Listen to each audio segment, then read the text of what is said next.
안녕하세요. 포유법률사무소의 서경선 사무장입니다. 오늘은 최근 많이 이슈가 되고 있는 마약 사건에 대해서 좀 다뤄보도록 하겠습니다. 매스컴이나 각종 게시물들을 통해서 접해서 알고 계시겠지만 최근에 국내 마약 범죄 건수부터 해서 일반인들이 마약에 접근하기가 상당히 용이해진 상황입니다.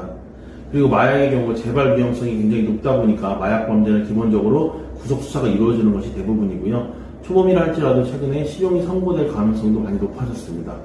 그래서 마약 사건을 전문적으로 처리해온 전문 변호사의 도움 없이 피해자가 혼자 방어를 해내기가 상당히 어려운 상황이 됐습니다. 마약류 관리에 관한 법률 이야기나 마약 행정, 대마 이런 종류에 대한 일반적인 이야기를 이번 영상에서 다룰 필요는 없을 것 같고요.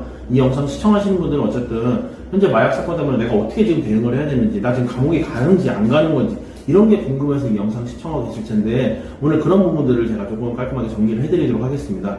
어떤 사건보다도 마약 사건은 초기 대응이 굉장히 중요한데요. 경찰 단계부터 사실관계를 정확하게 파악을 하고 어떤 식으로 방어를 해나갈지 준비를 해야 하는 과정이기 때문에 그 중요성은 두 번, 세 번 강조해도 사실 이렇게 지나칠 힘이 없습니다. 경찰 조사 이후 영장 실질 심사도 굉장히 중요합니다. 영장 실질 심사 과정에서도 도주 그리고 증거 인멸에 우리가 없고 재발 가능성도 나는 다시는 마약을 하지 않을 거다. 나는 재발 가능성도 없다는 점을 강력하게 주장을 해서 어떻게든 불구속 상태에서 재판을 받을 수 있어야 합니다. 저희 의뢰인분들 같은 경우도 영장 실질 심사 잘 준비하셔갖고 불구속 상태에서 재판 받으신 분들 많이 계셨는데 일단은 구속 상태에서 재판을 받는 것과 불구속 상태에서 재판을 받는 것이 향후 양형을 준비하는 과정에서 완전 차이가 큽니다. 왜냐면 마약 프로그램 이수라든가 봉사활동 등등 최소한 양형을 위한 준비를 하나라도 더 할 수 있게 되는 것이고요. 그리고 또 가족이라든가 변호사와 긴밀하게 소통하면서 재판을 준비할 수 있다는 거, 이것만으로도 굉장히 유리한 거거든요. 그리고 과거에는 초범이면 선처받는 경우 꽤 있었는데 최근에는 마약 범죄에 대한 정부의 의지가 확고하고 사회적 분위기 좋지가 않다 보니까 더 이상 마약 사건을 개인의 일탈이다 이렇게 취급하지는 않습니다.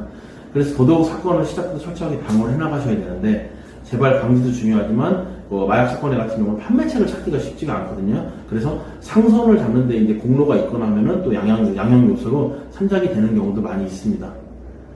일단 최근 마약 사건들은 기본적으로 텔레그램을 이용해서 계좌이체가 아닌 비트코인 등으로 대금 결제를 하거나 마약 거래 자체도 직거래가 아니라 소위 말하는 던지기 수법을 이용해서 구석구석에 숨겨두다 보니까 판매책을 잡기가 쉽지가 않습니다. 이런 경우 수사에 협조하면 선처를 받을 수가 있고요. 앞서 말씀드린 마약 프로그램 이수나 봉사활동 같은 등 그런 부분들도 양형 요소로 충분히 참작이 될 수가 있습니다. 일단 무작정 부인하는 거는 당연히 안 좋습니다. 잘 아시다시피 소변에서는 한 열흘 정도 기간까지는 마약 성분이 나오고 있고요. 세모에서는 몇 달 전 투약하는 것까지 다 사실이 나옵니다. 예를 들어 소변에서 마약 성분이 나왔는데 난 진짜 몰랐어요. 난 모르겠어 하고 부인한다. 이렇게 되면 소위 말하는 배심죄만 적용이 돼서 형량만 올라가는 겁니다. 인정할 부분은 인정하면서 방어 전략을 세워나가는 것이 중요하고요.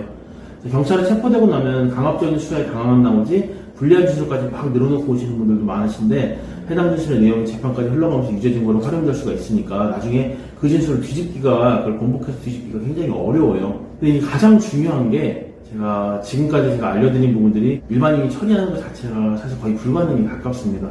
시작 단계부터 마약 분야 전문 변호사를 선임하셔서 사실관계를 다 정확하게 분석을 하고 수사 진행 상황이랑 흐름을 읽어낸 다음에 최초 진술을 유리하게 이끌어가는 것, 이게 마약 사건에 있어서 굉장히 중요한 부분입니다. 저희 포유법률사무소의 김경란 변호사님 지난 10년 넘는 기간 동안 수백 건의 형사사건을 처리해 오셨고 마약 사건에서도 마찬가지로 경찰 조사부터 아까 말씀드린 영장 실질 심사라든가 재판까지 사건의 A부터 Z까지 의뢰인의 변호를 꾸준히 해오면서 방어 사례에 많이 누적해왔습니다. 그리고 마약 사건은 일단 구속 상태에서 변호사를 찾는 분들이 상당수 계시다 보니까 수사기관과의 협조 이런 부분도 굉장히 중요한 요소 중 하나예요. 저희 포유법률사무소에서는 광수대에서 실제 마약 사건을 수사하셨던 국장님께서 수사기관과도 긴밀한 소통을 지금 하고 계십니다. 그래서 여러분들의 사건 처리에 있어서도 많은 도움을 주고 계십니다. 저희 포유법률사무소 형사전담센터에서 마약 사건에 대한 풍부한 노하우에 그리고 실무 진행 경험까지 더해서 마약 사건에서 여러분을 도와드릴 준비가 그 어느 곳보다 뒤처지지 않는다고 자부하고 있으니까요. 만약 가족이나 지인이 경찰에 체포됐다 아니면 마약 관련 상담을 받고 싶다 하시는 분들은 망설이지 마시고 지금 바로 저희 포유법률사무소로 연락 주시기 바랍니다. 이 영상 도움 되셨으면 구독, 좋아요 한 번씩 부탁드리고요. 끝까지 시청해주셔서 감사드립니다.